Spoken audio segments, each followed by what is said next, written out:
Ken, and this is the first of a series of stories I wrote for my great-granddaughter Ruby, who is 6 now. She was 5 when I wrote these stories. This is based on something called the Magic Book, and the first story is Princess Ruby and the Magic Book, the First Adventure. Princess Ruby sat by the window, looking pretty bored. Outside it was raining really heavy, and her mother, the Queen, had said to her, "Don't go outside, Ruby, stay inside and find something to do."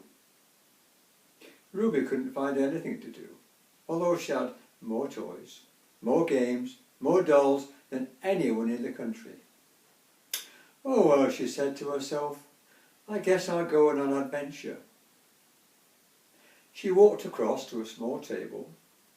On the table there was a book which said, "Adventures for Princess Ruby."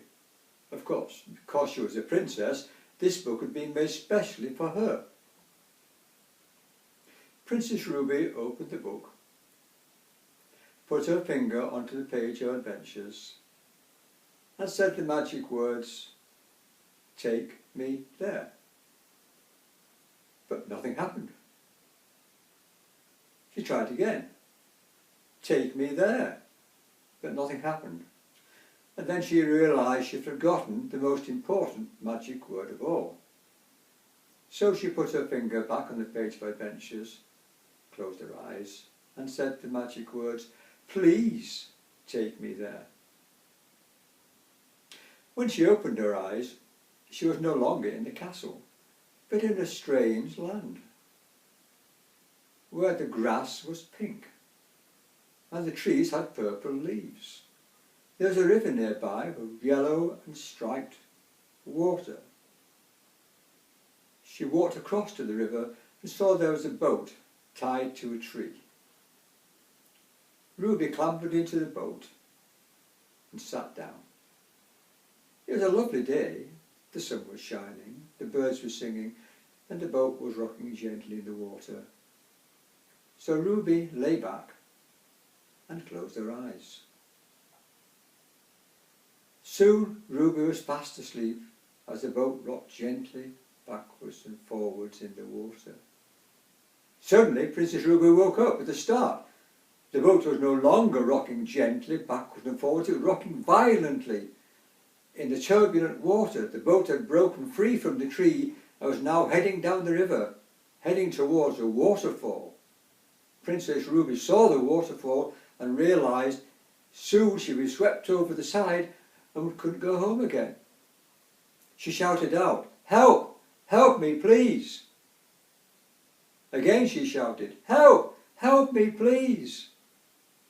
In the distance, Prince Rainer was riding by on his white horse, gently in the sunshine, talking to Beauty and saying, "It's a lovely day, Beauty, a nice day for a gentle stroll in the..."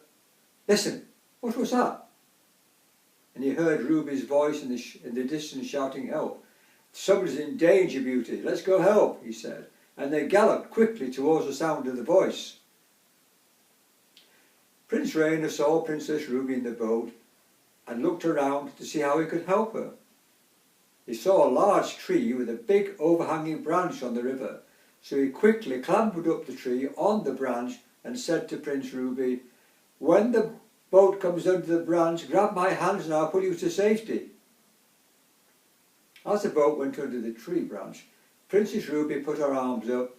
Prince Rainer grabbed her and pulled her quickly to the safety of the branch, and they clambered carefully back to the shore. Thank you so much," said Princess Ruby. "I was so scared there." They walked along the riverbank and Prince Ruby told Prince Rainer about the magic book and how she had come here. And Prince Rainer talked to Ruby about the land he lived in. It was nice to be together, and they walked along the bank for several hours talking. Ruby suddenly realised it was time to go home. She said to Prince Rainer, "It's been so nice talking to you, but I've really got to go now. I do hope we'll meet again, though." Prince Rainer said, "I hope so too. It's been really nice and I've really enjoyed your company." Princess Ruby closed her eyes and said the magic words, "Please take me home." When she opened her eyes, she was back in the castle. Just then, her mother came through the door and said, "Hello, Ruby. Have you been okay today? Have you found something to do?" And Ruby said, "Yeah, it's been okay, Mum. I've been okay." She didn't tell her mother about the magic book because no one knew about that, and she wasn't going to tell her. "That was very scary today," she thought to herself. "But I did enjoy meeting Prince Rainer. He was such a nice boy, and I hope we'll meet again." The end.